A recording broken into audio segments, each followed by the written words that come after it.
بسم اللہ الرحمن الرحیم۔ بہت عرصہ پہلے کی بات ہے کہ ایک بہت بڑے اور پرانے جنگل کے کنارے پر ایک لکڑہارا رہتا تھا۔ اس کی بیوی اور اس کے دو بچے راجا اور رانی، وہ بھی انہی کے ساتھ رہتے تھے۔ لڑکا تھوڑا بڑا تھا، اس کا نام راجا تھا، اور لڑکی چھوٹی، اس کا نام رانی تھا۔ لکڑہارے کی بیوی کچھ ہی عرصہ پہلے انتقال کر چکی تھی۔ لکڑہارے نے دوسری شادی کر لی تھی۔ ان بچوں کی ماں سوتیلی ماں تھی، اور وہ بہت بری تھی۔ وہ بچوں سے بہت ناخوش تھی۔ وہ چاہتی تھی کہ کسی نہ کسی طرح سے ان بچوں سے چھٹکارا حاصل ہو جائے۔ وہ ہر بات پر انہیں ڈانٹتی رہتی تھی اور ان سے خوب کام کرواتی تھی، جبکہ کھانے کے لیے بہت ہی کم دیتی تھی۔ لکڑہارا بہت غریب تھا۔ وہ بیچارہ جنگل میں سارا دن لکڑیاں کاٹتا اور پھر شام کو شہر میں جا کر بیچ آتا، جس سے بیچارے کی دال روٹی بھی بڑی ہی مشکل سے چلتی تھی۔ ایک وقت ایسا آیا کہ جب پورے شہر میں قحط پڑ گیا، انسان جانور سبھی بھوکے مرنے لگے، اور اس حالت میں روزانہ کی روٹی چلنا بھی ناممکن ہو گیا۔ ایک رات لکڑہارا اسی بات کو سوچ کر بہت پریشان تھا۔ وہ یہ سوچ رہا تھا کہ میرے بچوں کا کیا بنے گا۔ دراصل اسے اپنی کوئی فکر نہیں تھی، اسے بس اپنے بچوں کی فکر تھی۔ اس نے صبر سے ٹھنڈی آ بھری اور اپنی بیوی سے کہنے لگا کہ اب آگے ہمارا گزارا کیسے ہوگا؟ ہم اپنے بچوں کو کیسے پالیں گے؟ اب تو ہمارے پاس کچھ بھی نہیں ہے۔ ان بچوں کی ماں، جو کہ ہر وقت ان سے ناخوش رہتی تھی اور کسی نہ کسی طرح سے ان سے جان چھڑوانا چاہتی تھی، وہ تو موقع کی تلاش میں تھی۔ فوراً بولی کہ کل ہم کسی بہانے سے بچوں کو بہت دور جنگل میں لے جائیں گے۔ ہم وہاں کچھ لکڑیاں جمع کر کے آگ جلا دیں گے تاکہ جنگلی جانور ان کے قریب نہ آ سکیں۔ اس کے بعد ہم انہیں ایک ایک روٹی دے کر اپنے کام پر واپس چلے جائیں گے۔ اس کے بعد بہانے سے ہم اپنے گھر واپس آ جائیں گے۔ اگر وہ راستہ بھی تلاش کریں گے تو نہیں کر پائیں گے۔ لکڑہارے نے یہ بات سنی تو پہلے تو اس نے کچھ سوچا اور پھر بولا کہ نہیں، میں ایسا ہرگز نہیں کر سکتا۔ ایک باپ اپنی اولاد کے ساتھ ایسا کیسے کر سکتا ہے کہ انہیں جنگل میں اکیلا چھوڑ دے اور جنگلی جانور انہیں چیر پھاڑ دیں؟ تو پھر ہمیں بھی ان کے ساتھ بھوکا ہی مرنا پڑے گا، اور تمہارے پاس ہماری قبریں بنانے کے لیے بھی محنت کرنی پڑے گی۔ اس کی بیوی جھنجھلا کر اور غصے سے بولے، اور اس کے بعد اس کی بیوی نے ضد پکڑ لی، یہاں تک کہ لکڑہارا مجبور ہو گیا اور اس نے ہاں کر دی۔ لیکن میرا دل بچوں کی یاد سے تڑپتا رہے گا، اس نے اپنی بیوی سے کہا۔ اور اسی رات بچے بھی بھوک کی وجہ سے نہیں سو پائے تھے، اور انہوں نے چھپ کر اپنے ماں باپ کی یہ ساری باتیں سن لی تھی۔ اس کے بعد لڑکی، جس کا نام رانی تھا، وہ بہت زیادہ روئی۔ وہ اپنے بھائی راجا سے کہنے لگی کہ بھیا، ہم اپنے ماں باپ کے لیے بوجھ بن گئے ہیں اور وہ اب ہم سے جان چھڑوانا چاہتے ہیں۔ لڑکی کا بھائی راجا کہنے لگا کہ نہیں میری پیاری بہن، تم پریشان مت ہو، میں اس کے لیے کچھ نہ کچھ ضرور سوچوں گا۔ جب دونوں میاں بیوی سو گئے تو لڑکا یعنی کہ راجا اپنے بستر سے اٹھا، اس نے ایک چادر اوڑھی اور چھپکے سے گھر کے دروازے سے باہر نکل گیا۔ گھر کے آگے ہی پڑے ہوئے کنکر چاندی کے ٹکڑوں کی طرح معلوم ہو رہے تھے۔ راجا نے بہت سے کنکر اٹھا کر اپنی جیبیں بھر لی اور پھر گھر واپس آ گیا، اور گھر آ کر اپنی بہن رانی سے کہنے لگا کہ میری پیاری بہن، تم آرام سے سو جاؤ، اللہ بہتر کرے گا۔ یہ کہہ کر وہ خود بھی لیٹ کر سو گیا۔ اگلے دن صبح کا سورج بھی نہیں نکلا تھا کہ لکڑہارے کی بیوی ان دونوں بچوں کے پاس آئی اور بچوں سے کہنے لگی کہ چلو بچوں، کھڑے ہو جاؤ، آج ہم جنگل میں لکڑیاں کاٹنے کے لیے جائیں گے۔ اس نے راجا اور رانی کو روٹی کا ایک ایک ٹکڑا دیا اور کہنے لگی کہ یہ تمہارے دوپہر کے کھانے کے لیے ہے، اور اسے ابھی مت کھا جانا، ورنہ تمہارے پاس دوپہر کے کھانے کے لیے کچھ بھی نہیں بچے گا۔ رانی اور راجا نے خاموشی سے وہ روٹی کے ٹکڑے لے لیے، اور اس کے بعد وہ سب جنگل کی طرف روانہ ہو گئے۔ تھوڑی ہی دور چلنے کے بعد لڑکا یعنی کہ راجا کھڑا ہو گیا اور مڑ کر اپنے مکان کی طرف دیکھنے لگا، اور یہ حرکت راجا بار بار کرتا رہا۔ لکڑہارے نے جب اپنے بیٹے کو ایسا کرتے ہوئے دیکھا تو اس نے بھی پوچھا کہ راجا بیٹا، تم کیا کر رہے ہو؟ تم بار بار پیچھے مڑ کر کیوں دیکھ رہے ہو؟ دھیان سے چلو بیٹا، راجا نے جواب دیا کہ میں اپنے بلی کے بچے کو دیکھ رہا ہوں، جو ہمارے گھر کی چھت پر بیٹھا میری طرف دیکھ رہا ہے۔ یہ سن کر سوتیلی ماں فوراً بولی کہ ارے تم تو نیرے ہی بدھو ہو، وہ تمہارے بلی کا بچہ نہیں ہے بلکہ سورج ہے، جو مکان کی چھت پر سے ابھر رہا ہے۔ مگر راجا بلی کا بچہ نہیں دیکھ رہا تھا، وہ تو اپنی جیب سے کنکر نکال کر راستے میں گراتا ہوا جا رہا تھا اور راستے کو یاد کرنے کی کوشش کر رہا تھا۔ جب وہ جنگل کے بیچوں بیچ پہنچ گئے تو لکڑہارا کہنے لگا کہ میرے بچوں، اب تم لکڑیاں جمع کرو، میں یہاں پر آگ لگا دوں گا۔ اس کے بعد راجا اور رانی نے لکڑیاں جمع کر کے ایک بہت بڑا ڈھیر لگا دیا۔ اس کے بعد لکڑہارے نے ان لکڑیوں کو آگ لگا دی۔ جب آگ بھڑکنے لگی تو لکڑہارے کی بیوی بولی کہ بچوں، اب تم اس آگ کے قریب ہی بیٹھ جاؤ، ہم لکڑیاں کاٹنے کے لیے جنگل میں جاتے ہیں، جب ہم کام سے فارغ ہو جائیں گے تو تم لوگوں کو اپنے ساتھ گھر لے چلیں گے۔ راجا اور رانی آگ کے قریب ہی بیٹھ بیٹھ گئے۔ دوپہر کی روٹی کھا کر انہوں نے سکون کا سانس لیا۔ انہیں کلہاڑے کی آواز مسلسل سنائی دیتی رہی اور وہ یہ سن کر بہت خوش تھے اور مطمئن تھے کہ ان کا باپ یہیں پر ہے، مگر حقیقت میں وہ کلہاڑی کی آواز نہیں تھی بلکہ ہوا کے چلنے سے درختوں کی شاخیں آپس میں ٹکرا رہی تھیں۔ وہ کافی دیر اپنے باپ کی انتظار کرتے رہے اور تھک ہار کر وہیں پر سو گئے۔ جب ان کی آنکھ کھلی تو ہلکا ہلکا اندھیرا چھا چکا تھا۔ لڑکی یعنی کہ رانی روتی ہوئی بولی کہ اب ہم گھر واپس کبھی نہیں جا سکیں گے۔ راجا نے اپنی بہن کو تسلی دیتے ہوئے کہا کہ میری پیاری بہن، تھوڑی دیر اور انتظار کرو، چاند نکلنے دو، پھر ہم چاند کی روشنی سے اپنے گھر واپس چلے جائیں گے۔ جب پورا چاند نکل آیا تو راجا نے اپنی بہن کا ہاتھ پکڑا اور انہی کنکروں کو دیکھ کر چلتا رہا جس نے آتے وقت راستے میں گرائے تھے اور وہ چاند کی چاندنی سے چمک رہے تھے۔ وہ آہستہ آہستہ پوری رات چلتے رہے اور جب صبح کا سورج طلوع ہوا تو وہ اپنے گھر کے سامنے کھڑے تھے۔ لکڑہارے کی بیوی نے دروازہ کھولا اور جب ان کی سوتیلی ماں نے دیکھا تو حیرت سے اس کا منہ کھلا کا کھلا رہ گیا۔ وہ پھر غصے کا اظہار کرتے ہوئے بولی کہ تم لوگ بڑے ہی لاپرواہ قسم کے بچے ہو، تم اتنی دیر تک جنگل میں سوتے رہے، ہمیں تو لگا کہ اب تم کبھی واپس ہی نہیں آؤ گے۔ لیکن جب لکڑہارے نے اپنے بچوں کو دیکھا تو اس کے چہرے پر خوشی پھیل گئی۔ وہ اپنے بچوں کو دیکھ کر بہت خوش ہوا کیونکہ وہ اپنے معصوم بچوں کو جنگل میں چھوڑ کر آنے سے بہت زیادہ مایوس اور غمگین تھا۔ وقت یوں ہی گزرتا رہا اور پھر کچھ عرصہ بعد پھر قحط پڑ گیا۔ بچوں نے ایک بار پھر اپنی سوتیلی ماں کی باتیں سن لی جو کہہ رہی تھی کہ ہمارے پاس اب سب کچھ ختم ہو گیا، اب ہمارے پاس فقط آدھی روٹی ہے۔ اس بار ہم بچوں کو اتنی دور اور گھنے جنگل میں چھوڑ کر آئیں گے کہ کہیں یہ دوبارہ واپس نہ آ جائیں۔ یہ سن کر لکڑہارا بہت غمگین ہوا لیکن اس کے پاس کوئی اور راستہ بھی نہیں تھا۔ اور جب آدھی رات کے وقت سب سو گئے تو راجا پھر اٹھ کر گھر سے باہر نکل گیا کہ کہیں سے سفید کنکریاں ڈھونڈ لے آئے۔ سفید کنکریاں ہی تھی جو پچھلی بار انہیں گھر واپس لے آئی تھی، مگر یہ دیکھ کر وہ بہت زیادہ پریشان ہو گیا کہ دروازے پر تو تالا لگا ہوا ہے اور باہر جانے کا کوئی راستہ بھی نہیں، مگر پھر بھی اس نے اپنی چھوٹی بہن کو تسلی دی اور کہنے لگا کہ میری پیاری بہن رو نہیں، اللہ ہماری مدد ضرور کرے گا اور پھر وہ ہمیں بچا لے گا۔ اگلے دن صبح ہوتے ہی لکڑہارے کی بیوی نے دونوں بچوں کو جگا دیا اور پھر سے انہیں روٹی کے 2 ٹکڑے دیے، لیکن یہ روٹی کے ٹکڑے پچھلی بار کی طرح بڑے نہیں تھے، یہ بہت چھوٹے تھے۔ پھر جب وہ جنگل کی طرف چلے تو راجا جیب میں ہاتھ ڈال کر روٹیوں کا چوڑا بناتا رہا اور تھوڑے تھوڑے فاصلے پر رک رک کر راستے میں گراتا رہا۔ راجا، تم بار بار کیوں رک جاتے ہو؟ اس کے باپ نے پوچھا۔ میں اپنے کبوتر کو دیکھ رہا ہوں جو اپنے گھر کی چھت پر بیٹھا مجھے دیکھ رہا ہے، راجا نے جواب دیا۔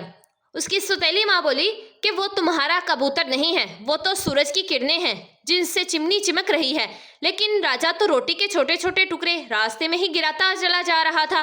اس بار تو وہ جنگل میں اتنی دور اور ایسی جگہ پر آئے تھے جہاں پر کبھی لکڑہارا بھی نہیں آیا تھا۔ انہوں نے ایک بار پھر سے لکڑیاں جمع کر کے آگ جلائی، پر ان کی سوتیلی ماں کہنے لگی کہ بچوں، اب تم اس آگ کے پاس بیٹھ جاؤ، اگر تم لوگ تھک گئے ہو تو یہاں پر سو جاؤ، ہم جنگل میں لکڑیاں کاٹنے جاتے ہیں، ہم شام کو واپس آئیں گے اور تم لوگوں کو بھی اپنے ساتھ لے چلیں گے۔ دوپہر ہوتے ہی راجا نے اپنی روٹی کے 2 ٹکڑے کیے، ایک خود کھایا اور دوسرا اپنی بہن کو دے دیا۔ راجا اپنی روٹی کے ٹکڑے پہلے ہی کر کے راستے میں گراتا ہوا آیا تھا تاکہ گھر کا راستہ معلوم کر سکے۔ اس کے بعد دونوں بہن بھائی سو گئے۔ رات ہو گئی لیکن انہیں لینے کے لیے کوئی بھی واپس نہیں آیا۔ جب رات کا اندھیرا پوری طرح سے پھیل گیا تو راجا نے اپنی بہن کو تسلی دیتے ہوئے کہا کہ میری پیاری بہن، چاند نکلنے کا انتظار کرو، جب چاند نکل جائے گا تو مجھے وہ روٹی کے ٹکڑے نظر آ جائیں گے۔ جب چاند نکلا تو انہیں روٹی کا کوئی بھی ٹکڑا دکھائی نہیں دیا۔ دراصل وہ روٹی کے ٹکڑے چڑیا اٹھا کر لے گئی تھی، لیکن راجا نے اپنی بہن سے پھر بھی کہا کہ میری بہن، تم فکر مت کرو، ہم راستہ تلاش ضرور کر لیں گے۔ اس کے بعد وہ پوری رات اور اگلا پورا دن جنگل میں ٹکرے مارتے پھر رہے تھے، مگر انہیں کہیں بھی جنگل سے نکلنے کا راستہ نہیں ملا۔ بھوک اور پیاس سے ان کا برا حال تھا۔ انہوں نے چند بیروں کے علاوہ کچھ نہیں کھایا تھا۔ وہ بیر بھی انہیں ایک بیری کے نیچے سے مل گئے تھے۔ تھک ہار کر وہ ایک جھاڑیوں کے پاس بیٹھ گئے اور بیٹھتے ہی سو گئے۔ اب اگلے دن ان کی حالت بہت بری ہو چکی تھی۔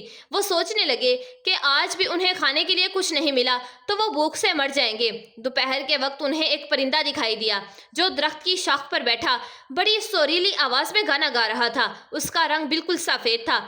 وہ بہت سریلی آواز میں گانا گا رہا تھا، اتنی سریلی آواز کہ راجا اور رانی رک کر اس کی آواز سننے لگے۔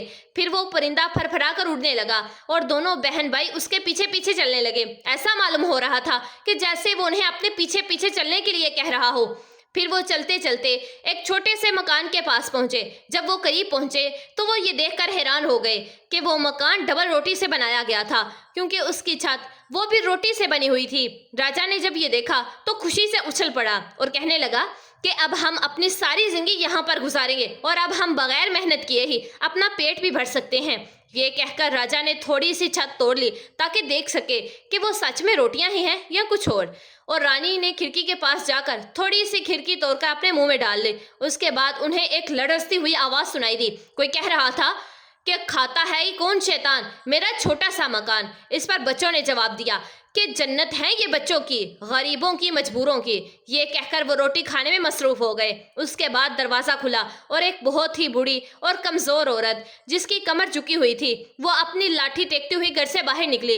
بچے اسے دیکھ کر اس قدر خوف زدہ ہوئے کہ ان سے ہاتھ سے روٹی چھوٹ گئی اور زمین پر گر گئی۔ یہ دیکھ کر وہ بری عورت کہنے لگی کہ ارے پیارے بچوں، تم ڈرو نہیں، اندر آ جاؤ، میں تمہیں بہت ساری چیزیں کھانے کے لیے دوں گی۔ وہ بڑے پیار سے بچوں کو اندر لے گئی اور اس نے بہت ساری مختلف چیزیں بچوں کے سامنے لا کر رکھ دی جو کہ راجا اور رانی دونوں بہن بھائیوں نے خوب مزے سے کھائے۔ اور اس کے بعد وہ بری عورت نے انہیں سونے کے لیے 2 چھوٹے چھوٹے خوبصورت سے بیڈ دیے جس پر سفید چادریں بچھی ہوئی تھی۔ جب دونوں بہن بھائی اپنے بستروں پر لیٹ گئے انہیں بہت آرام محسوس ہوا، ایسا لگ رہا تھا جیسے وہ جنت میں آ گئے ہوں۔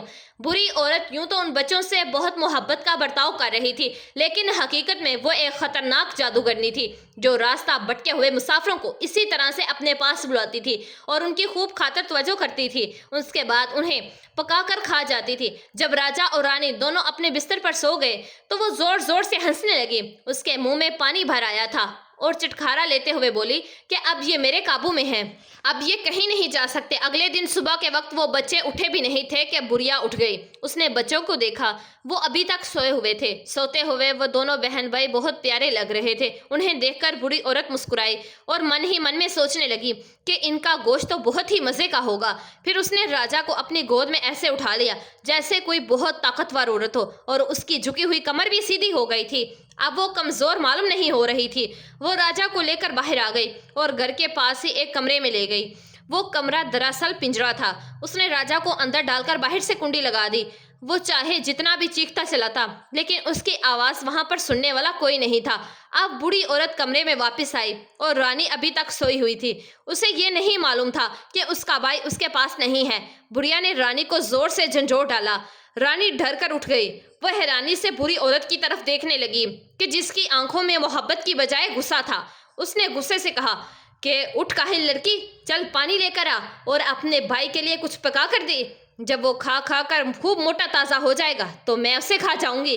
رانی نے جب یہ سب سنا تو وہ چیخیں مار مار کر رونے لگی، لیکن اب رونے دھونے کا کوئی فائدہ نہیں تھا۔ رانی بیچاری اب وہی کر رہی تھی جو اسے کرنے کے لیے کہا جاتا تھا۔ راجا کے لیے بہت عمدہ کھانا پکایا جاتا مگر رانی بیچاری کو بچا کھچا کھانا نصیب ہوتا۔ بری عورت ہر روز پنجرے کے پاس جاتی اور چلا کر بولتی کہ راجا اپنی انگلی باہر نکالو تاکہ میں اس بات کا اندازہ لگا سکوں کہ تم کتنے موٹے ہو گئے ہو۔ راجا اس کے بدلے میں ایک ہڈی اس کے ہاتھ میں تھما دیتا۔ وہی جادوگرنی جس کی نظر بہت کمزور تھی، وہ یہ نہیں دیکھ پاتی تھی کہ یہ اس کی انگلی ہے یا کچھ اور ہے۔ وہ روزانہ اس ہڈی کو پکڑ کر دیکھتی تو پریشان ہو جاتی کہ کیا بات ہے، میں روزانہ اسے اتنا عمدہ کھانا کھلاتی ہوں پھر بھی یہ موٹا کیوں نہیں ہو رہا۔ اسی طرح سے 4 ہفتے گزر گئے۔ اب بری عورت کے لیے صبر کرنا بہت مشکل ہو گیا تھا۔ وہ کہنے لگی کہ اب کچھ بھی ہو جائے میں اس لڑکے کو کھا جاؤں گی۔ اس نے رانی کو آواز دی کہ اے لڑکی پانی لے کر آ، راجا چاہے موٹا ہو یا پتلا میں کل صبح اسے پکا کر کھا جاؤں گی۔ بیچاری رانی کی حالت قابل رحم تھی۔ وہ بیچاری سسکیاں بھر بھر کر رو رہی تھی اور پانی لا رہی تھی۔ وہ بیچاری روتے ہوئے کہنے لگی کہ اے اللہ پاک ہماری مدد کر، اس سے اچھا تو یہ تھا کہ ہمیں جنگل میں ہی درندے چیر پھاڑ کر کھا جاتے تاکہ ہم دونوں بہن بھائی ایک ساتھ ہی مر جاتے۔ بند کرو یہ رونا دھونا، جادوگرنی جھنجھلا کر بولی۔ دوسرے دن رانی باہر آئی۔ اس نے پانی سے بھری ہوئی ایک دیش کی 2 بانسوں کے درمیان لٹکا دی اور اس کے نیچے آگ جلا دی۔ بری عورت کہنے لگی کہ پہلے ہم اسے بھونیں گے، میں نے تندور تیار کر لیا ہے اور آٹا بھی بنا لیا ہے۔ پھر اس کے بعد اس نے رانی کو تندور کی طرف دھکا دیا جس میں آگ کے چھولے بھڑک رہے تھے اور بری عورت نے رانی سے کہا کہ جا کر دیکھ تندور گرم ہوا ہے کہ نہیں تاکہ میں روٹیاں پکا سکوں۔ اصل میں وہ بری عورت رانی کو اس لیے تندور کے پاس بیچ رہی تھی تاکہ وہ اسے بھی دھکا دے کر تندور میں گرا دے اور اسے بھی پکا کر کھا جائے، لیکن رانی اس کی چالاکی کو سمجھ گئی تھی۔ اس نے انجان بنتے ہوئے کہا کہ لیکن مجھے تو یہ دیکھنا ہی نہیں آتا کہ تندور گرم ہوا بھی ہے کہ نہیں، میں کس طرح سے دیکھوں؟ اس کے بعد بری عورت کہنے لگی کہ ارے کام چور لڑکی، اس تندور کا منہ اتنا بڑا ہے کہ میں اپنا سر بھی اس کے اندر ڈال سکوں۔ یہ کہہ کر بری عورت جادوگرنی نے اپنا سر تندور کے اندر کیا ہی تھا کہ رانی نے اسے پیچھے سے تندور کے اندر دھکیل دیا اور لوہے کے ایک ڈھکن سے تندور کا منہ بند کر دیا۔ بڑھیا کی خوفناک چیخوں سے پورا جنگل گونج اٹھا تھا۔ وہ بری طرح سے چیخ رہی تھی۔ ایک بار تو رانی بھی اس کی چیخیں سن کر ڈر گئی، لیکن اس نے اپنے کانوں میں انگلیاں ٹھونس لی تھی اور بھاگتی ہوئی اس طرف آئی جس طرف اس کا بھائی راجا قید تھا۔ اس نے پنجرے کا دروازہ کھولا اور چیخ کر بولی کہ راجا بھائی، ہم آزاد ہو گئے، بری عورت جل کر مر گئی ہے۔ پنجرے کا دروازہ کھلتے ہی راجا ایسے باہر آیا جیسے کوئی پرندہ پنجرے سے باہر نکلتا ہے۔ دونوں بہن بھائی خوشی سے اچھلنے لگے۔ اب انہیں جنگل میں کسی کا بھی ڈر نہیں تھا۔ وہ بے خوف ہو کر بری جادوگر کے کمرے میں چلے گئے۔ وہاں پر انہیں جا کر دیکھا تو انہیں بہت سے مختلف صندوق نظر آئے۔ ان صندوقوں میں ہیرے جواہرات اور سونے کے صفیاں بڑی پڑی تھی۔ راجا نے ان اشرفیوں سے اپنی جیبیں بھر لی اور رانی بھی جتنی اشرفیاں لے سکتی اس نے لے لی۔ اس کے بعد راجا نے کہا کہ اب ہم جنگل سے باہر نکلنا چاہیے۔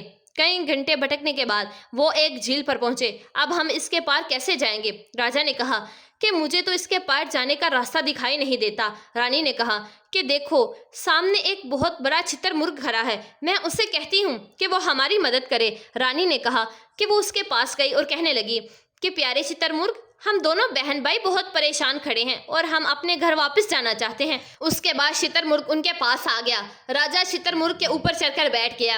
رانی کو اپنے پاس بٹھانے لگا تو رانی کہنے لگی کہ نہیں بھائی، ہم اگر دونوں اس کے اوپر بیٹھ گئے تو ہمارا وزن زیادہ ہو جائے گا، ہم ایک ایک کر کے ہی اس کی کمر پر سوار ہوں گے اور جھیل کو پار کریں گے۔ چھتر مرغ نے انہیں ایک ایک کر کے جھیل کو پار کروا دیا۔ اس کے بعد وہ تھوڑا آگے بڑھے تو انہیں ایک ایسی جگہ دکھائی دی جو جانی پہچانی سی لگتی تھی۔ تھوڑی دیر اور چلتے ہی انہیں اپنا مکان دکھائی دیا۔ اپنے مکان کو دیکھ کر وہ بہت زیادہ خوشی سے اچھل پڑے اور ان کی جان میں جان آ گئی اور دونوں بھاگتے ہوئے اپنے مکان میں داخل ہو گئے۔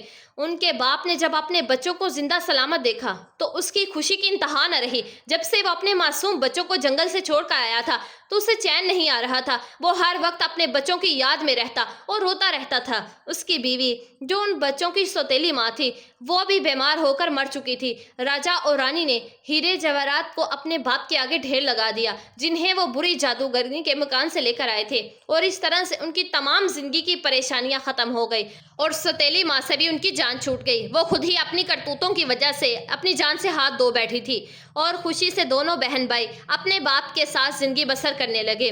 جی تو پیارے دوستوں، میں امید کرتی ہوں کہ یہ ویڈیو آپ لوگوں کو ضرور پسند آئے گی اور اس کو آگے شیئر لازمی کیجیے گا، اور اگر آپ ہمارے چینل نمرا وائس اسٹوریز پر نئے ہیں تو پلیز ہمارے چینل کو لازمی سبسکرائب کیجیے گا، ویڈیو کو لائک کر دیجیے گا اور بیل آئیکن کے بٹن کو پریس کر دیجیے گا۔ دعاؤں میں ہمیں یاد رکھیے گا اور اپنا ڈھیر سارا خیال رکھیے گا۔ جزاک اللہ۔